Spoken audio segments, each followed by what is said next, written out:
Il est 8h30, 9h, première réunion de production. Tu vas être avec un chef d'équipe, tu vas être avec d'autres pharmaciens, tu vas être avec une personne de la logistique. Et derrière, on est 4-5 comme ça autour d'un tableau et on dit voilà, on va travailler sur ces 4 lignes de production. Qu'est-ce qui s'est passé? Qu'est-ce qu'on doit faire aujourd'hui? J'ai travaillé de 2016 à 2018 en 5-8, c'est-à-dire que j'avais une équipe d'une quinzaine de personnes. De 2018 à 2019, je gérais un atelier avec 4 chefs d'équipe et 80 personnes. Tu vas travailler le week-end de nuit, tu vas travailler le week-end de jour, tu vas travailler la nuit de 22h à 6h, toutes des choses comme ça. J'ai fait l'une des choses que je trouve la plus dure dans l'ensemble de mon parcours professionnel, que j'ai rencontré encore de nouveau récemment, c'est ce qu'on appelle le passage de consigne. Ce passage de consigne, ça va être entre les chefs, ça va être à toutes les étapes, entre les chefs d'équipe, entre les opérateurs sur les lignes de production. Le passage de consigne, c'est que finalement en 15-20 minutes, grand maximum 20 minutes, tu dois résumer tes 8 heures de travail. Donc imagine, il est 6h du matin, on est samedi matin. Toi, tu as déjà fait 2 nuits. Tu as 2 nuits dans les pattes, tu es bien crevé. Tu as fait jeudi de nuit, vendredi de nuit. Tu as envie d'être en week-end.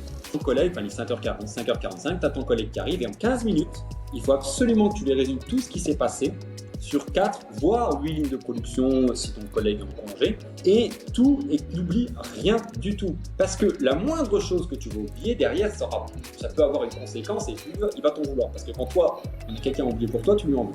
Moi, en VIA à l'administration, on est en 2012, il faut avoir conscience de l'inflation depuis, j'étais à 1 600 € net par mois, ce qui est globalement assez bas. En 2014, mon premier poste dans l'industrie pharma, je suis à peu près à 2300-2400 € net. Tu te donnes une image, tu dis ok, cette personne-là a un salaire trop bas, c'est qu'elle sous-évalue ses compétences, c'est qu'elle n'est pas compétente. Évidemment, c'est un raccourci que je fais, mais je pense que cette philosophie, elle existe chez plusieurs managers. Donc, il ne faut pas se sous-évaluer. Si tu veux être payé au juste prix, on va dire, il faut que tu saches combien sont les personnes au même niveau que toi sont payées. Le contrat que j'ai signé me disait que j'allais être payé 8300 $ singapouriens. Ça représente à peu près 5800 €. Bienvenue sur Parcours Santé Podcast. Vous êtes étudiant en pharmacie industrielle, en médecine, en biologie ou même en école de commerce et vous visez une carrière dans le secteur de la santé, ce podcast est fait pour vous. Je suis Mohamed Bahadjem et avec mon collègue Vincent Béjou, nous mettons à profit notre réseau pour vous offrir des conversations exclusives avec des leaders et des experts de l'industrie pharmaceutique. Chaque épisode est une opportunité d'explorer les coulisses de ce secteur, d'en apprendre plus sur les métiers qui vous passionnent et de vous inspirer pour votre propre parcours professionnel. Si vous êtes prêt à découvrir ce que l'avenir de la santé vous réserve, vous êtes un bon endroit. Et est-ce que tu pourrais également nous parler, d'une journée type en tant que pharmacien ingénieur en industrie, que ce soit à Berlin pendant ton VIE ou même ensuite, c'est quoi ce qui norme une journée d'un pharmacien ingénieur? Alors, il faut savoir que la journée d'un pharmacien ingénieur, effectivement, on peut la généraliser. Après, je pense qu'on peut aussi la segmenter. Pharmacien ingénieur, ça veut dire que tu vas te bosser dans l'industrie pharmaceutique. D'accord. L'industrie pharmaceutique, c'est quoi? Ça va être de la production, ça va être de l'aspect qualité, ça va être du marketing, ça va être ça va être du marketing, ça va être de la distribution, ça va être de la recherche. Il y a plein d'aspects dans l'industrie pharmaceutique finalement.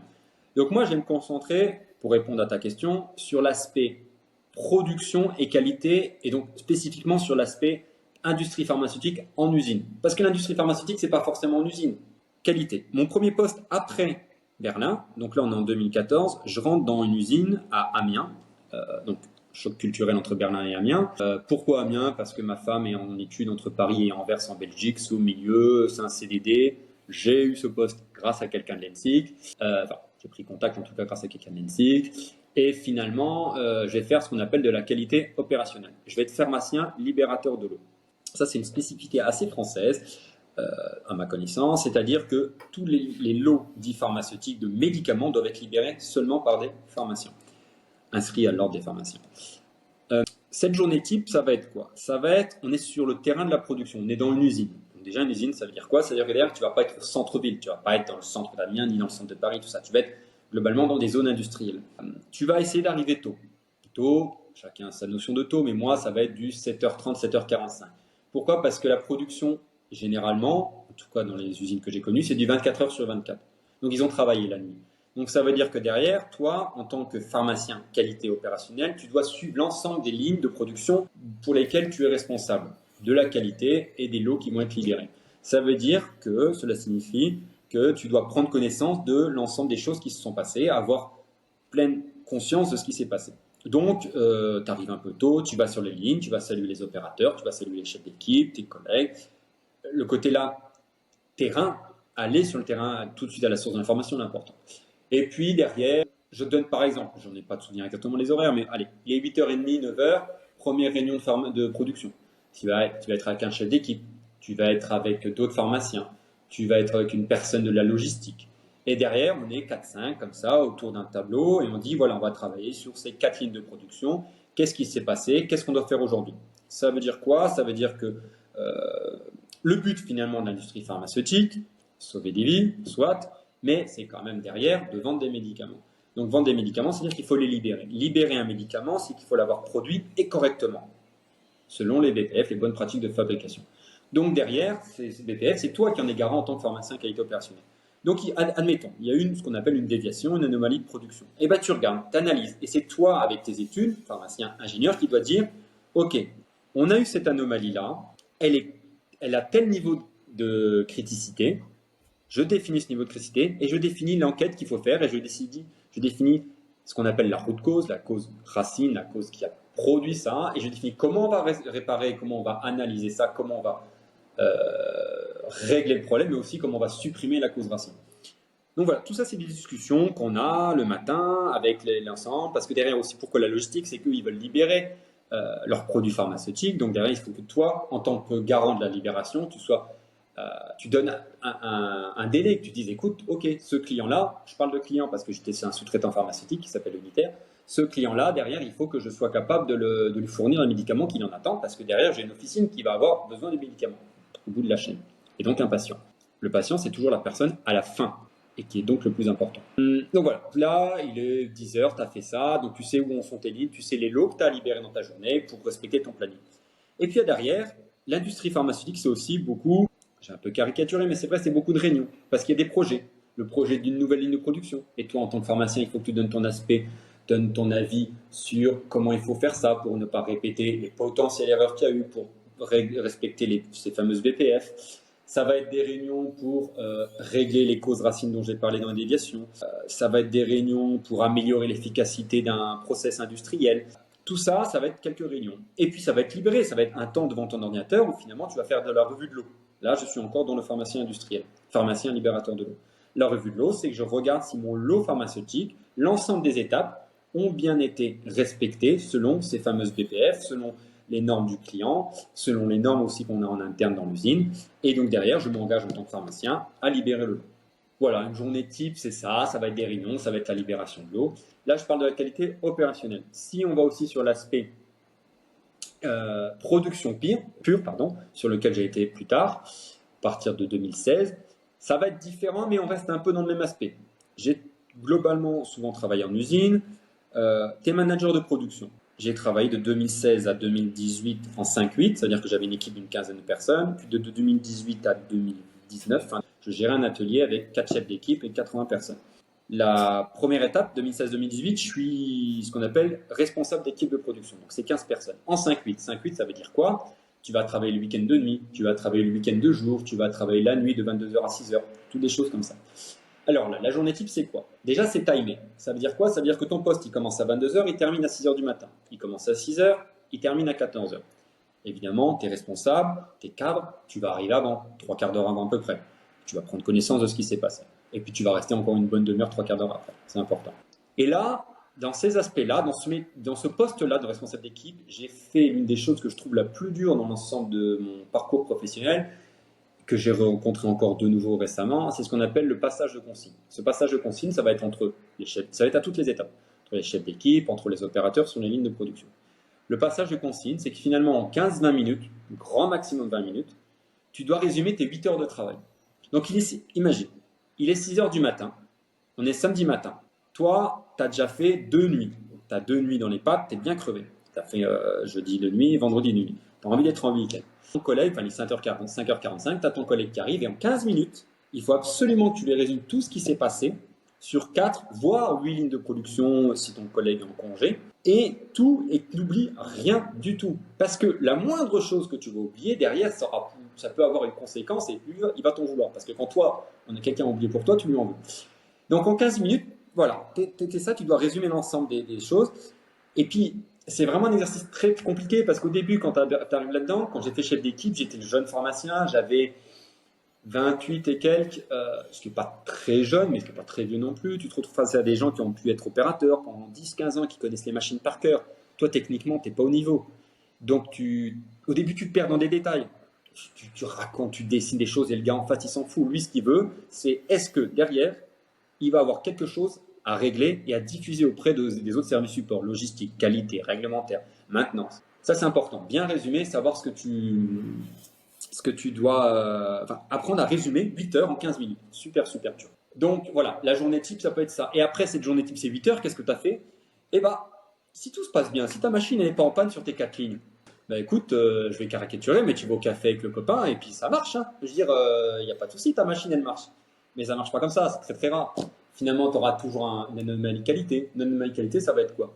Ça va être que finalement, à un moment donné, tu imprimes des étiquettes sur tes médicaments, sur tes utiles médicaments, et pour une raison X ou Y, hop, ta date de péremption, au lieu d'être 09-2024, elle va devenir 09-2025. Tu ne sais pas pourquoi, tu ne sais pas comment, l'encre a bavé et tout ça.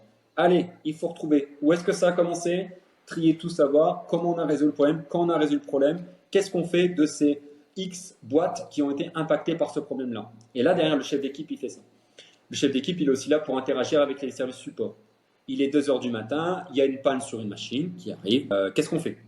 Parce qu'il y a une autre panne sur une autre ligne de production avec ton collègue, vous êtes 2 chefs d'équipe. Qui c'est qu'on priorise? Et la maintenance, il n'y a qu'un seul technicien de maintenance. Il vient sur ta machine ou il vient sur l'autre machine? Donc là, il faut très très très bien s'entendre avec son collègue. Il faut lui dire, bon écoute, c'est toi la priorité, j'admets. Moi, mon chiffre de mon rendement, il va se sentir abaissé, j'en ai conscience, mais la priorité, c'est l'usine, c'est le patient, on y va, c'est toi la priorité. Très dur, pourquoi? Parce que finalement, l'aspect, il est mis aussi sur, on est focalisé sur l'aspect individuel, c'est-à-dire que ton rendement que tu vas faire, c'est individuel. Après, quand tu auras ton entretien annuel de fin d'année, ton chef, il va te dire, bah, là, Louis, tu n'as pas respecté le rendement qu'il fallait avec tes équipes.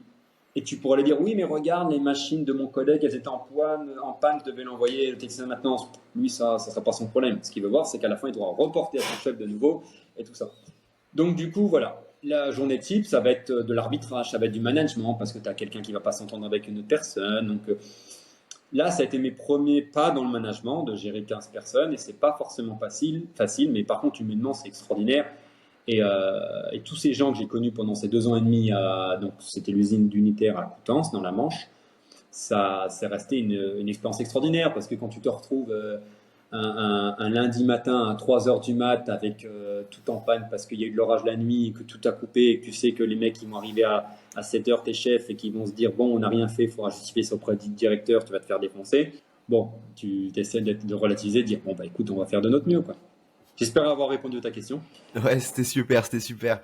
C'est bien parce que ça englobe un peu cette vision de la production qu'on n'a pas forcément, de la recherche, du développement non plus, donc ça c'est agréable. Alors, chers auditeurs, si vous appréciez ce podcast, cet épisode, n'oubliez surtout pas donc de nous laisser 5 étoiles sur Apple Podcast et Spotify. Non seulement nous, ça nous aide à mieux comprendre ce qui vous passionne, mais également à savoir les invités que vous souhaitez avoir sur ce podcast. Alors, de ton côté également, Louis, j'ai une question que j'aime bien poser à mes invités. C'est un petit tabou en France. Quand on est dans ton domaine et qu'on commence, parlons déjà des débuts. Quel salaire peut-on attendre en termes de tranche quand on occupe des fonctions comme les tiennes, post-thèse, j'ai envie de dire, post-doctorat? Alors, je reviens sur mon parcours particulier, le VIE ou VIA. Les salaires sont définis, sont assez clairs. Moi, en VIA à l'administration, on est en 2012, donc il faut avoir conscience de l'inflation depuis. J'étais à 1 600 € net par mois, ce qui est globalement assez bas. Après, il y a divers avantages qui étaient que derrière, en termes de VIA, j'étais pas imposable. Donc déjà, c'est-à-dire que c'est 1 100 € qui rentrent dans ta poche. Et derrière, j'étais dans les villes comme Berlin, où le coût de la vie à l'époque, je dis bien l'époque parce qu'a priori ça a changé, était quand même relativement faible. Donc finalement, moi avec mes 1600 nets, j'étais très très content. Après arrive 2014, mon premier poste dans l'industrie pharma.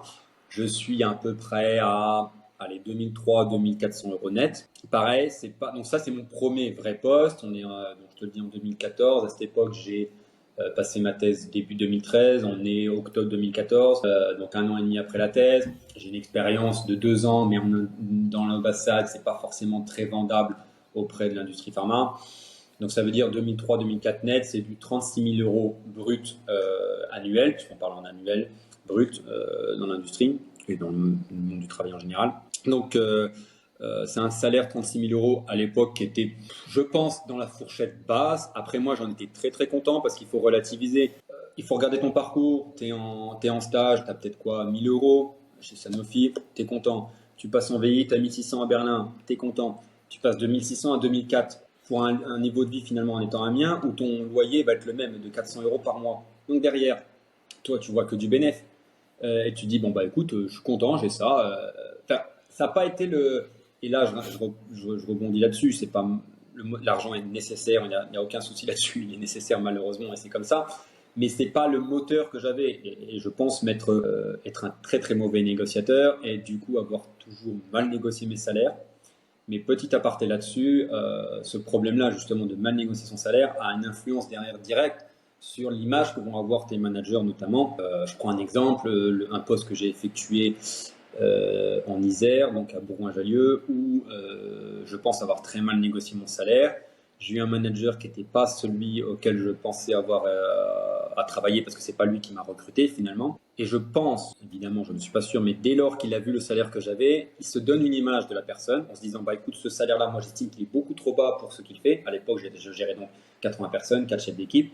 Donc tu te donnes une image, tu dis, ok, cette personne-là a un salaire trop bas, c'est qu'elle sous-évalue ses compétences, c'est qu'elle n'est pas compétente. Évidemment, c'est un raccourci que je fais, mais je pense que cette philosophie, elle existe chez plusieurs managers. Donc il ne faut pas se sous-évaluer, il ne faut pas se surévaluer, mais il faut réussir à très bien négocier. Je pense que certaines personnes sont beaucoup plus fortes que d'autres, et voilà. Alors, si tu devais donner un conseil maintenant à une personne qui commence à travailler dans le domaine pharmaceutique, dans la production, tu lui donnerais quoi comme conseil donc pour mieux négocier son salaire? De par un peu tes expériences, quel enseignement tu as pu en tirer pour mieux négocier ton salaire?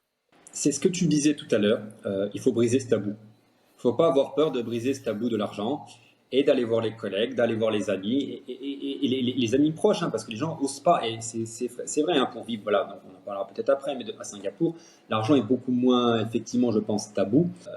Et cet aspect-là, je ne dis pas que c'est bien ou pas bien, je ne suis pas sur ce débat-là, je suis juste que si tu veux être payé au juste prix, on va dire, il faut que tu saches combien sont les personnes au même niveau que toi sont payées pour des postes similaires ou pas forcément, mais avec des expériences similaires.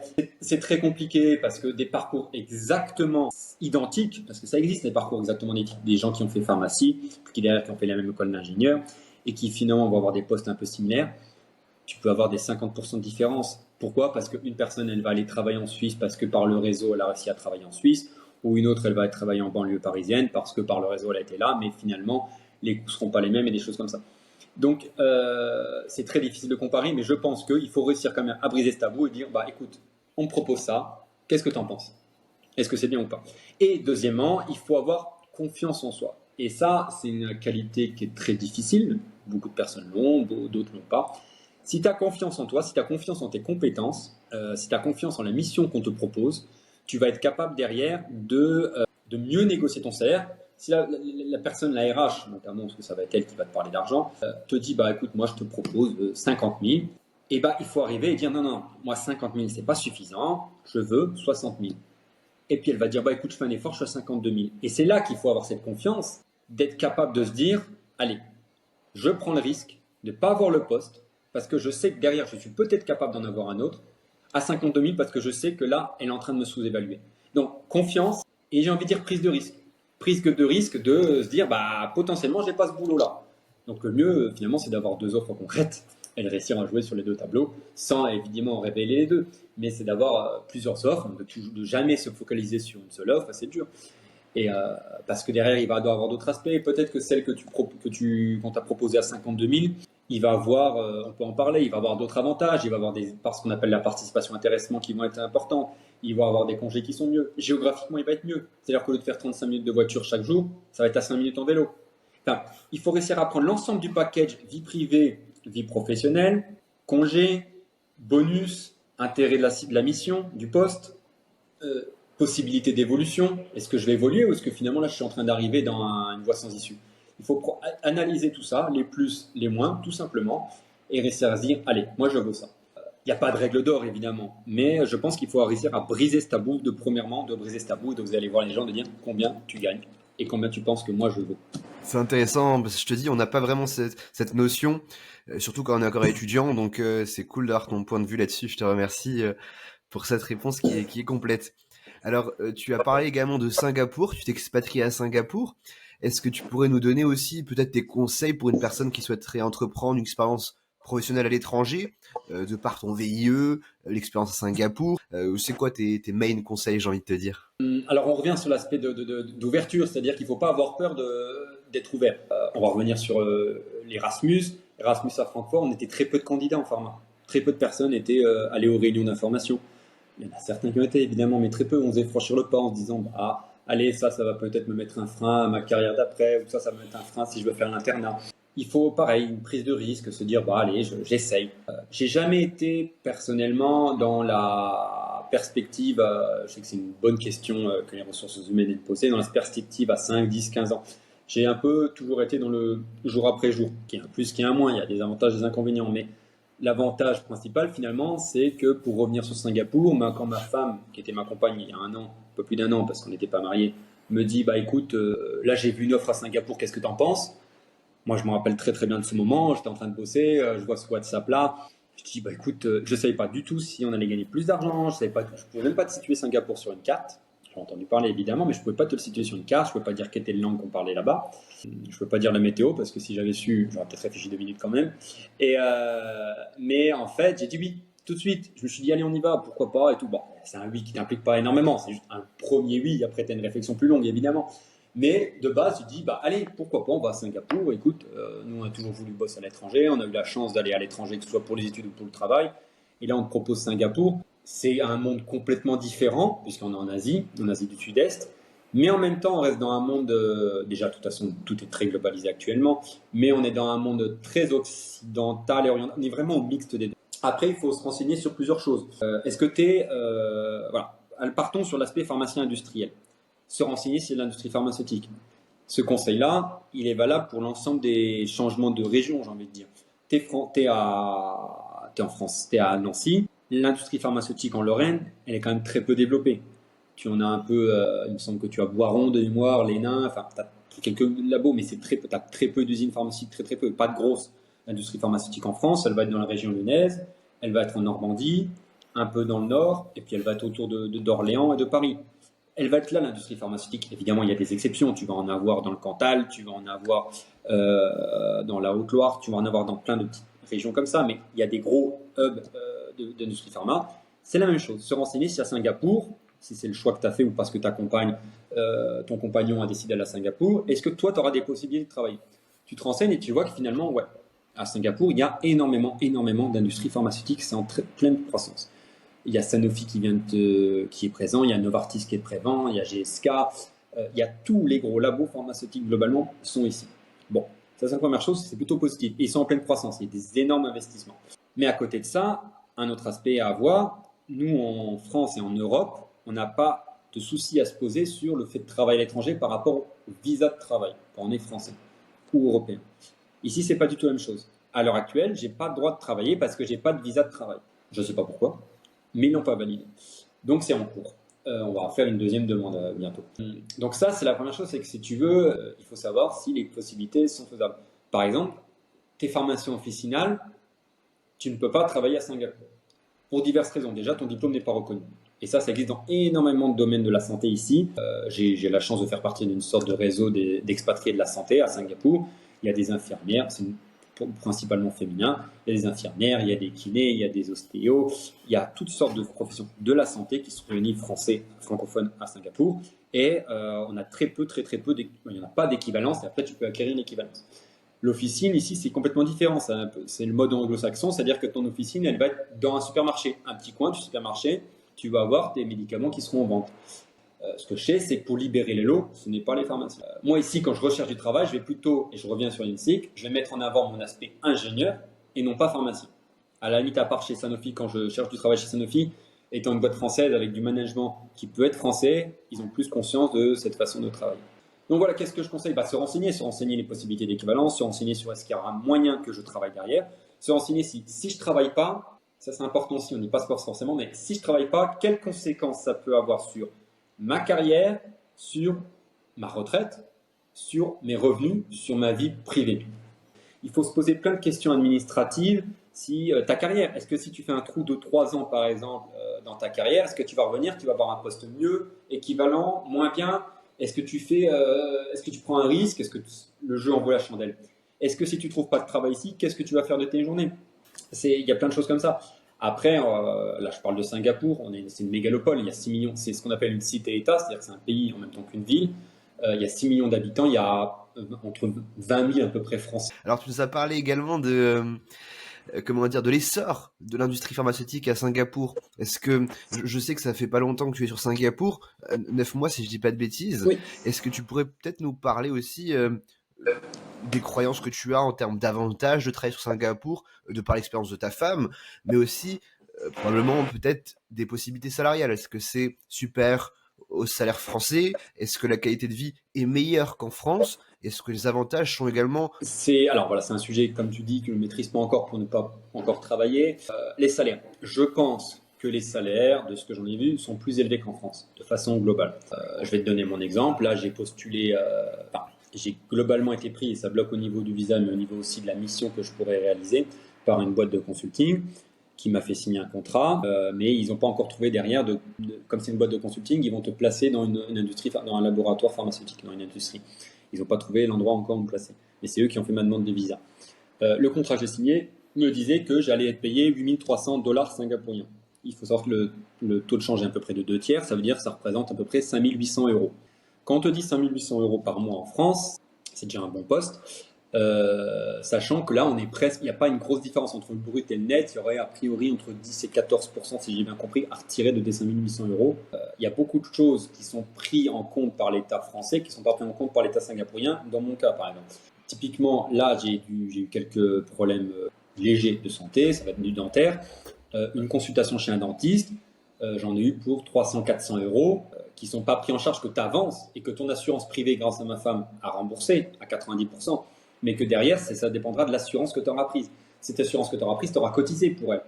Alors qu'en France, finalement, tu vas avoir l'assurance maladie qui va te prendre en amont ceci. Toi, c'est toi qui vas choisir l'assurance que tu vas prendre, ou ta société, la société pour qui tu travailles, qui va la choisir. Et les remboursements seront plus ou moins bien selon les cotisations que tu auras mises. Nous, on a la chance d'être, en tant que ma femme expatriée, d'être tous couverts et d'être remboursés globalement pour presque tout à 90%, ce qui est énorme. J'ai fallu avoir du coup là une dépense de 8 000 $. Si j'avais eu à sortir 8 000 $, donc 5 800 €, enfin 5 500 €, et que c'était pas remboursé à 90%, ça aurait été un peu compliqué finalement. Là, tu commences à dire, bah tiens, je vais rentrer en France, me faire soigner, ce que beaucoup de personnes disent. Non, ce qu'il faut savoir, c'est que globalement, je pense que les salaires sont plus élevés. Après, il y a quelque chose d'important à savoir. Le congé minimum en France, c'est 25 jours, 5 semaines, avec derrière des RTT. Donc généralement, honnêtement, dans l'industrie pharmaceutique à l'heure actuelle, tu te débrouilles bien, tu as entre 35 et 40 jours de congé par an, minimum. Ici, le minimum des jours de congé, c'est 14 jours. Moi, mon contrat, il prévoyait 18 jours. Donc, on est à moins de 4 semaines. C'est pas la même chose. C'est pas la même chose. En France, tu as des choses qui s'appellent, par exemple, enfant malade. J'ai donné l'exemple de l'hôpital. J'étais à l'hôpital, le salaire était moins élevé que ce que j'aurais pu avoir, mais derrière, j'avais 48 jours de congé et je crois 12 jours enfant malade. C'est des choses qu'on comprend que quand on a un enfant. Ça veut dire que quand ton enfant il est malade, tu peux dire, bah écoute, aujourd'hui j'y vais pas, je vais le garder parce que je dois le garder. Ça, c'est en plus de tes 48 jours. Ici, tu avais donc 18 jours de congé et 2 jours enfant malade. Donc tu vois, oui, tu gagnes plus d'argent et ça, c'est connu a priori dans tous les domaines parce qu'il y a énormément de finances, de logistique avec le port, l'aéroport, que tu gagnes plus d'argent, mais les les postes de dépenses sont plus importants. Prenons le loyer de l'appartement. On a la chance que ce soit l'entreprise de ma femme qui le paye. Il faut savoir pour qu'un 80 mètres carrés, tu vas le payer 6 400 $, ce qui fait un peu moins de 5 000 €. C'est énorme. 5 000 € pour un 90 mètres carrés, qui est très très bien. Hein. J'ai 3 piscines, je ne vais pas m'en plaindre. 3 piscines donc de 50 mètres pour nager. Mais les loyers sont excessifs. Ils ne sont pas tous comme ça. On a la chance d'une super résidence. À côté de ça, la vie, elle va être moins chère pour d'autres choses. Pour la nourriture, tu auras de la nourriture partout, très très peu cher. Mais les salaires sont plus élevés et c'est ce qui attire les expatriés, c'est ce qui attire les Français, c'est ce qui attire les Anglais, les Américains, les Japonais. C'est les salaires élevés et les postes qui sont plus, je ne sais pas si c'est plus facilement accessible, mais en tout cas, un poste ici te permet d'avoir un tremplin derrière si tu reviens potentiellement dans le pays d'origine, la France, les États-Unis, le Japon, l'Allemagne. Ça te permet d'avoir bossé à l'étranger, d'avoir vu autre chose et donc derrière de revenir avec une très très bonne expérience. Alors Louis, je te remercie pour cet échange enrichissant. Tu as pu partager des aspects intéressants, que ce soit sur la pharmacie, l'aspect ingénieur, mais également le fait de t'expatrier, et je trouve ça vraiment enrichissant. Alors si vous voulez avoir plus d'informations sur Louis, je mets tous les liens donc de son LinkedIn, mais également son mail en description. Louis, je te souhaite une belle journée. Merci à toi Vincent, merci sincèrement pour l'opportunité que tu m'as fait d'échanger et très bonne chance à ton podcast qui est super. Merci Louis.